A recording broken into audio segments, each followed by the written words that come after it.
Well, it's good to be here, Chris. Yeah, time for a session entitled About Time. It is about time. I was just saying to you, Chris, this is not something that normally we see or hear in a church setting, talking about time management and that sort of idea. Right. This is something that you've had on your heart for a long time, I suspect. Something that you've taught in the past. I'm really looking forward to this. I'm sure I'm not the only one. I know my wife is really excited to hear what you have to say about this as well. For her sake or for what you're going to learn? For what I'm going to learn. It's all good. I know I have lots to learn, and I'm excited to see what you have to say about it.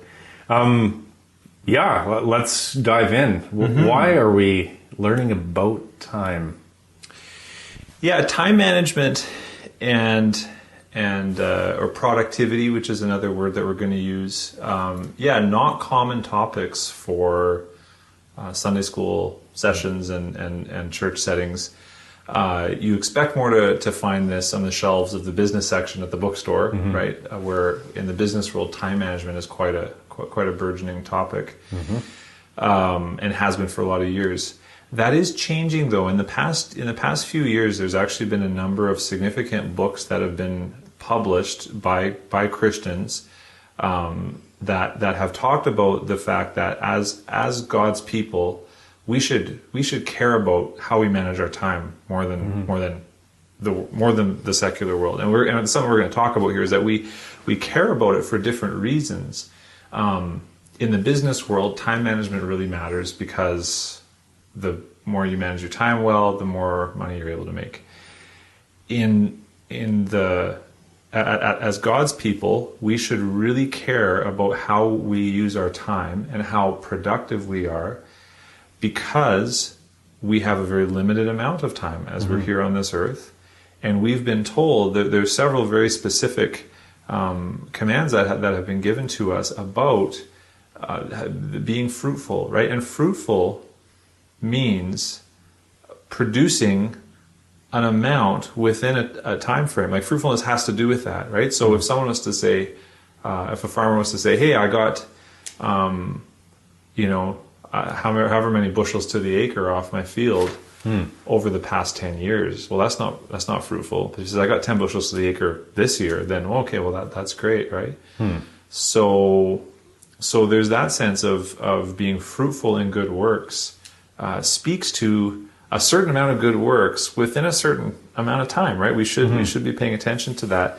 But also the really key verse about this is Ephesians 5:15-16, which is really the key verse for this session and for why I care about this topic. It says, or do you want to read that there? It's on this. I have it on the second page here. Ephesians 5:15-16. Yeah, sure. Look carefully then how you walk, not as unwise, but as wise, making the best use of the time, because the days are evil. So we've got it there in the New Testament, a direct command to make the best use of our time. And that's what time management, productivity, or we could really use the word fruitfulness. That'd be another word that you could use to describe that. That's what it's all about, making the best use of our time, because we have a limited amount and we want to please the master. Another scripture that speaks to that is when the parable Jesus told about the talents, right? So that came up in the money class, and there's a lot of parallels. We'll talk about. The master goes away, comes back, and he wants to see what they did in that time frame, and so how busy they were, how productive they were, how fruitful they were for him in that time frame. Really mattered. And so as God's people who have been called to be devoted to good works, we should really want to be giving ourselves to that. So I prefer the word productivity or fruitfulness compared to time management, because time management speaks about the means, right? Which is that we want to manage our time. But productivity or fruitfulness describes the ends that we're after, because we're after being productive, being fruitful for the kingdom. We're not after managing our time so that we can have more time for ourselves, right? So that's kind of the big idea there. When we talk about being fruitful, what is God's view on fruitfulness or being productive? Is there reward for being fruitful, or is there punishment for those who aren't? Well, I mean, yeah, you're kind of answering the question as you ask, right? But we have been saved, given the Holy Spirit, and one of the intended results of that is that we would bear fruit, right? Like, by this my Father is glorified, and think of the number of ways Jesus talks about us bearing fruit in John 14 to 16 there, and that is what we should do. And again, an apple tree that only bears one apple every 2 years is not fruitful. Nope. So fruitfulness means that there is an amount of fruit within a relative time frame that speaks to this actually being fruitful. And so as and I also think what really ties in with this, and we'll talk about this in just a little bit here, see where we've got how I've got things organized here, but or we can maybe even jump into that if you want. The idea of what Titus spoke to us about good works. That was really another one of the scriptures or the selections of scriptures that really caused this to burn in my heart again. Because how many times in Titus did we hear about how important it was for us to be devoted to good works, careful to do good works, Zealous for good works. And yet in the life of many people, in the life of many Christians, and I don't know if you'd agree with this, but there seems to be a fairly big gap between our good intentions and our good works. There's a lot we want to do. There's a lot we talk about doing. There's a lot we dream of. We hear a sermon on good works or read the chapter. Yeah, I'm going to do this. And yet, is it not often true as we look back that we realize there's quite a big gap there between our good intentions and our good works? Or do you think that's just? Do you think that's only been true for me? If you're to ask me my own opinion on that, and it sounds like you are, I would tend to agree with you in that. Looking at my own heart, as I guess the only thing I can do, yeah, absolutely.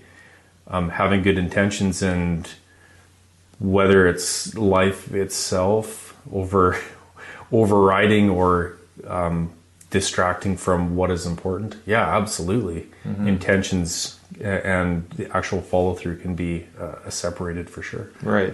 Now, here's why time management really matters to me, because I think a great many Christians feel fairly guilty about that.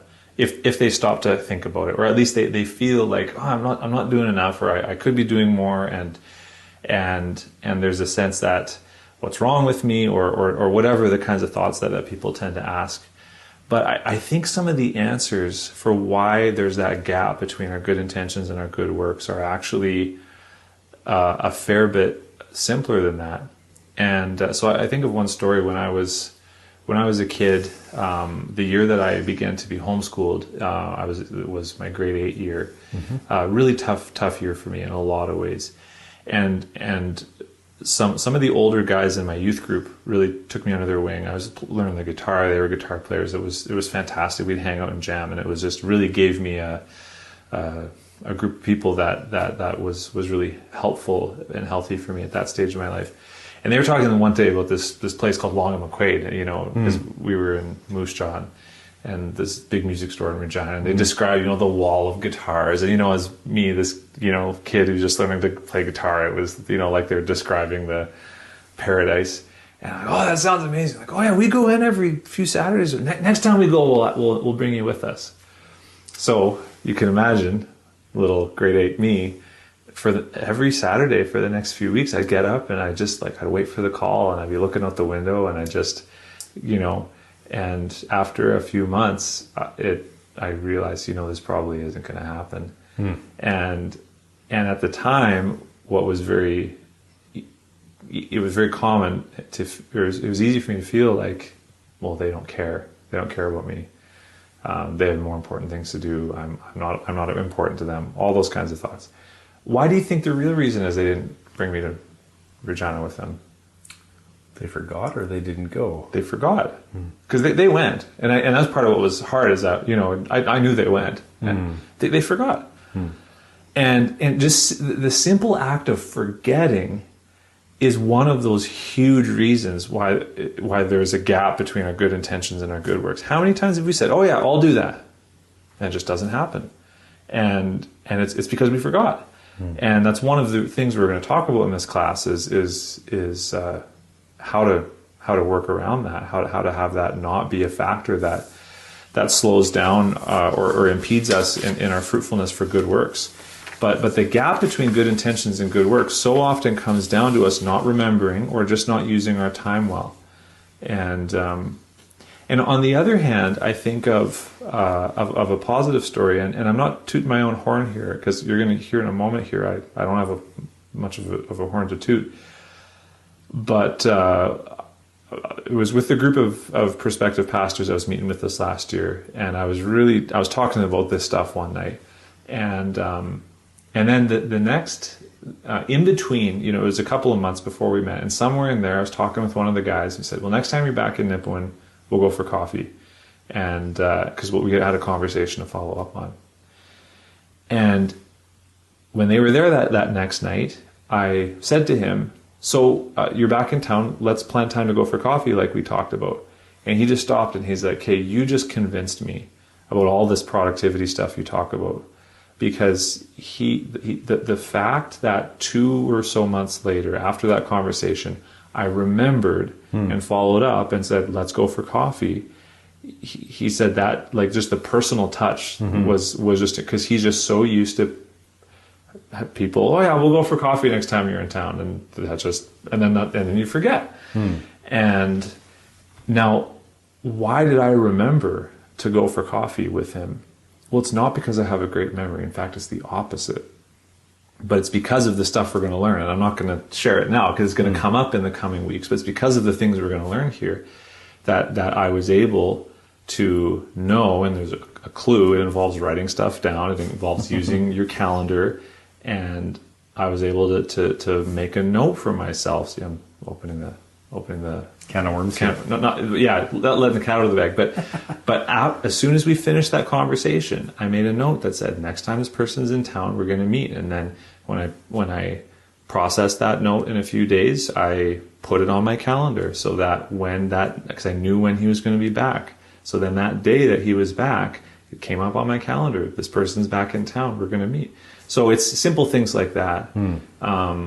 And it really made a difference to him. It was quite profound for him. So productivity is about doing as much good as we can in the time that we have available to us. It's also, because when you hear that, what is one of the pictures that might come to mind about someone doing as much as they can in the time that they have? What could that turn into? Hamster on a wheel, trying to go somewhere and not getting anywhere. That would be the picture that I have in my head, or on a treadmill. Someone burning out, right?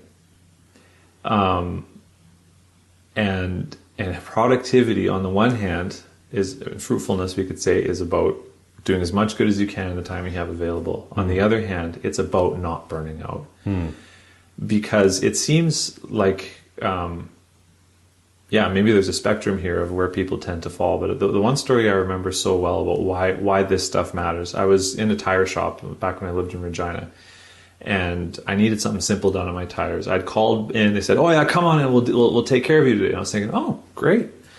Well, I stood in line for about an hour and a half, and as I stood in line, I saw what happened. So here's a story that repeated itself. I was maybe 12th in line, not a huge line. Someone would come to the door or come to the counter, and they'd say, "Well, here's my problem. My car's having this problem." The guy would go, "Okay, let's go look at it." And he would go right then and go deal with it, and or have one of his other guys do it, and he'd work with them, and the rest of us would just kind of wait there. And then he'd come back, and then the next person would come and they'd say, "Well, I'm having this problem." "Okay, well, and then they would go, and in between, I'm hearing him say how busy he is, how he's working 80-hour weeks. how he's running off his feet and, kind of complaining to each of his customers.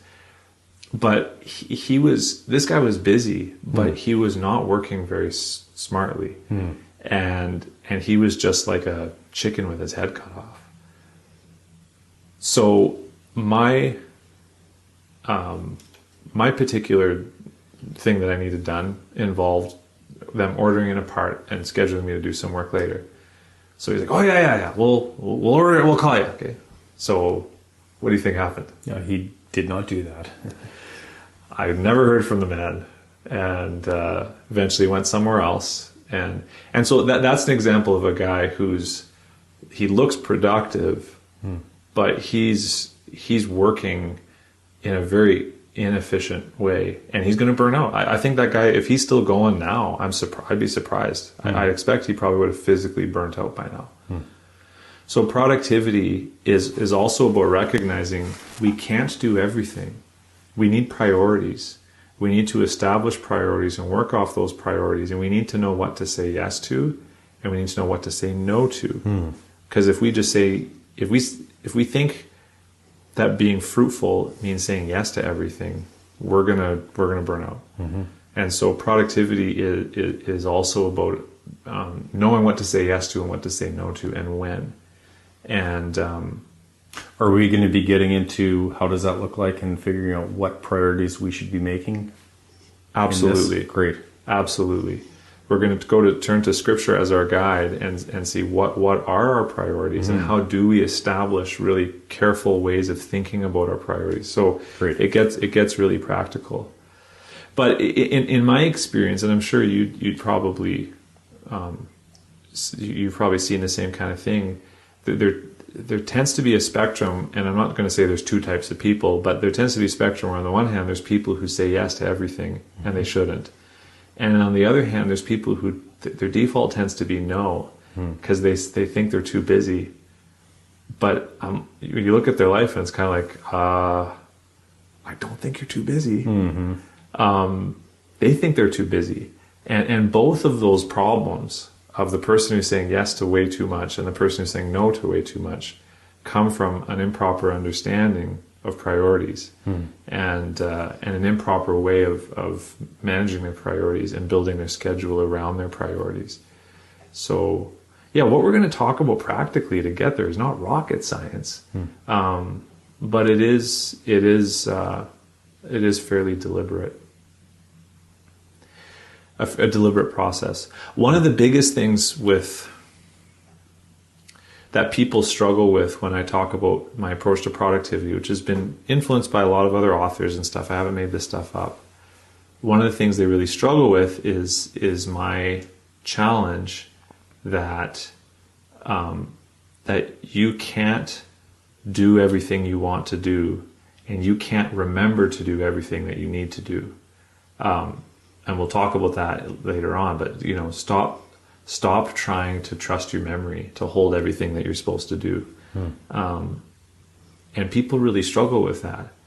And that's why I have said, and I'll say it here, is that productivity, what we're going to be talking about here, is actually a function of humility.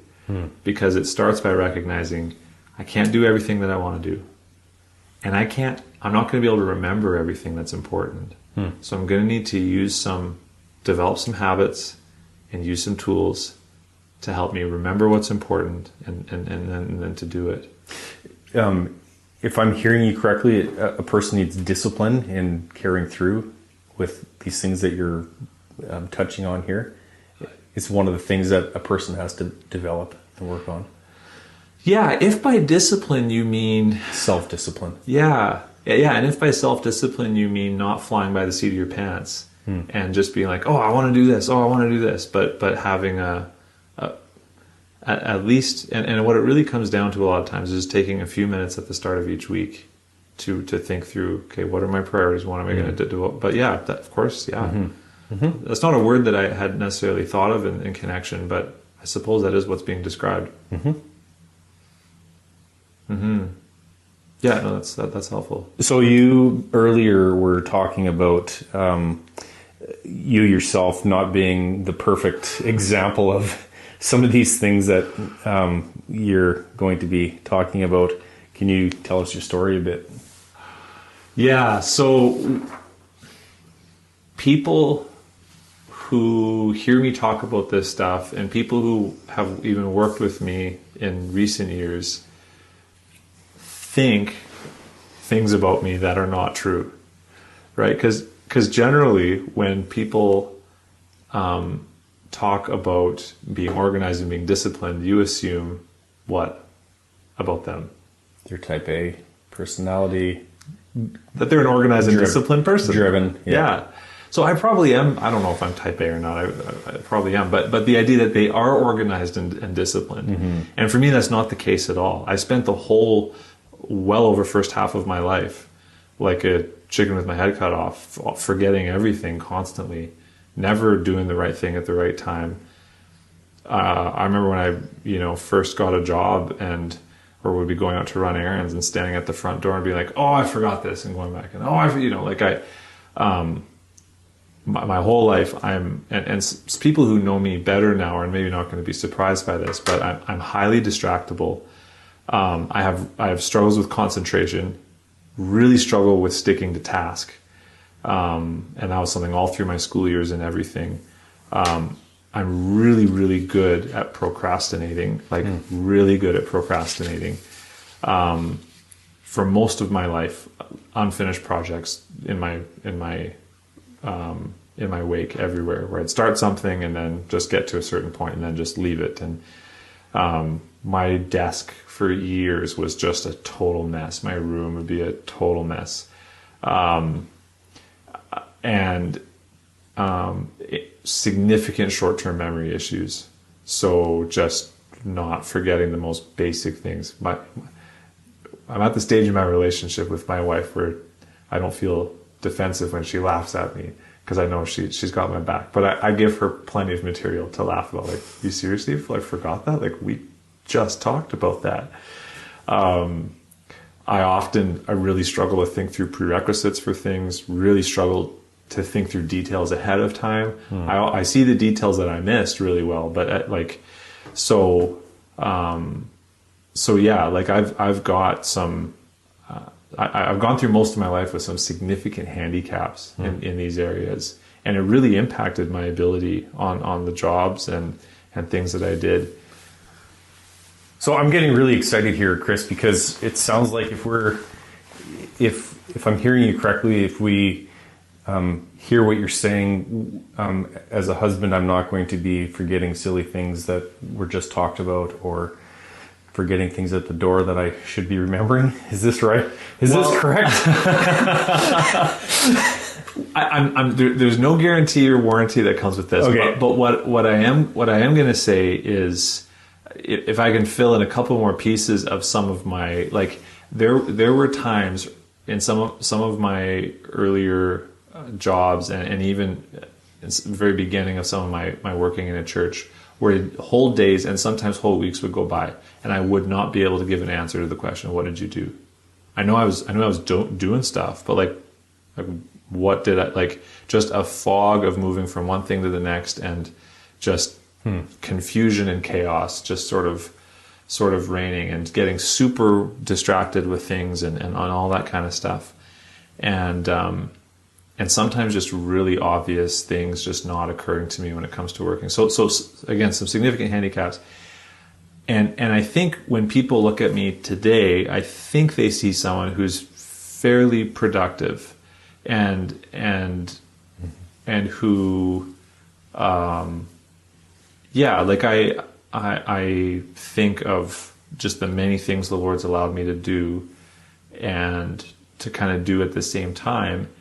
And so here's the reason why I share that, is to say, if someone with some of the handicaps that I have is able to be as productive as I am, then what could, and the reason for that is from some of these habits, principles, tools that we're going to talk about.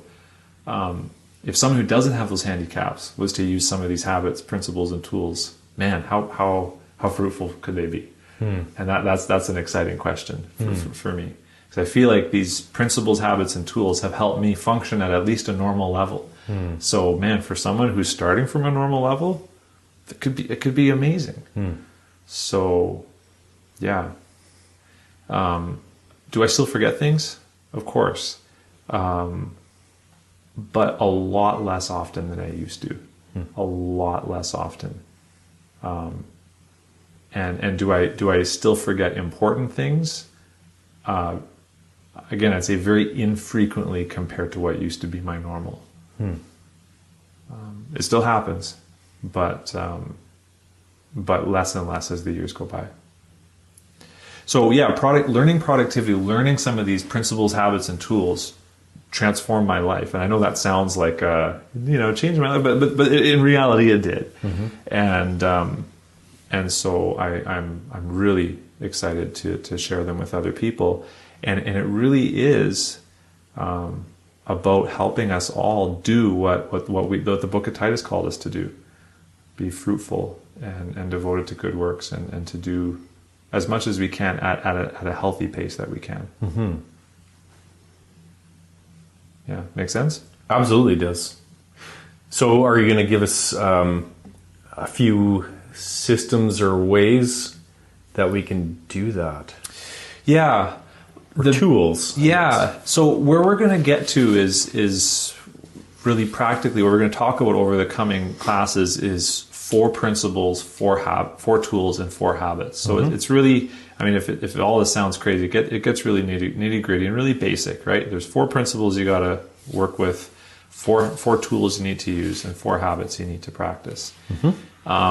But what all those fit into is the idea that there is a system here. There's a productivity system you have, and I think everybody has a productivity system. And I want to make this very clear that this is not just for business professionals. This is not just for people who do the kind of work that I do. This is for everybody.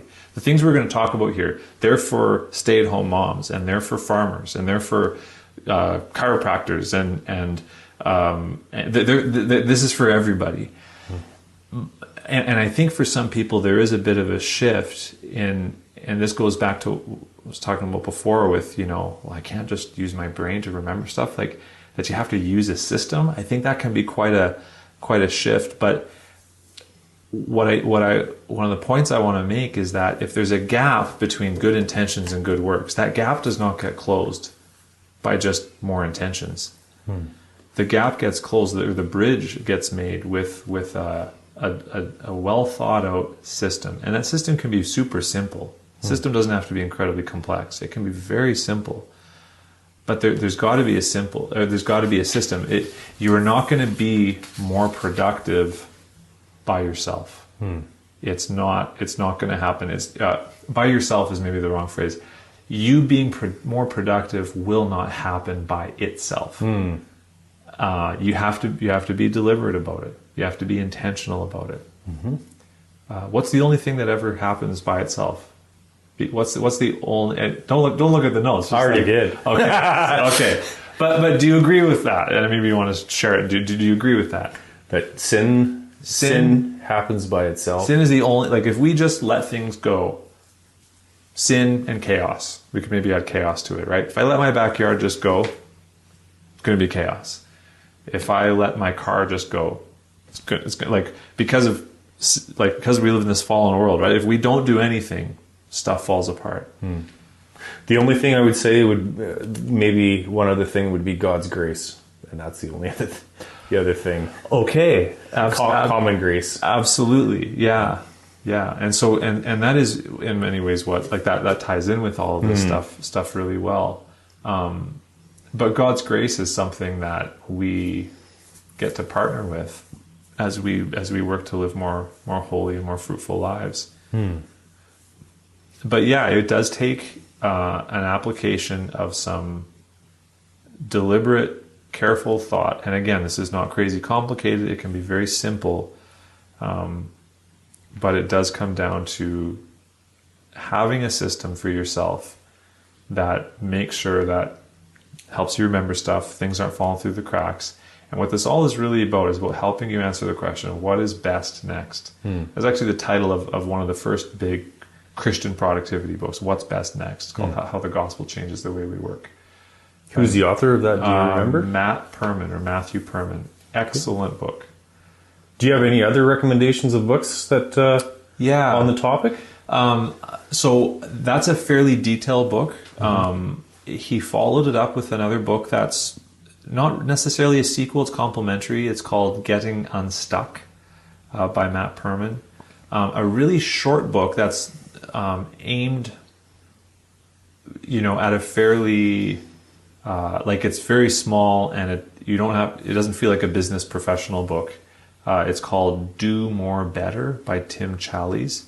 And that's I'd be comfortable handing that book to a high schooler. It's a fairly, and then there's another significant Christian productivity book that's just been published this year, and it's escaping me, and I haven't read it. It looks quite good. It's one of the professors at Westminster wrote it.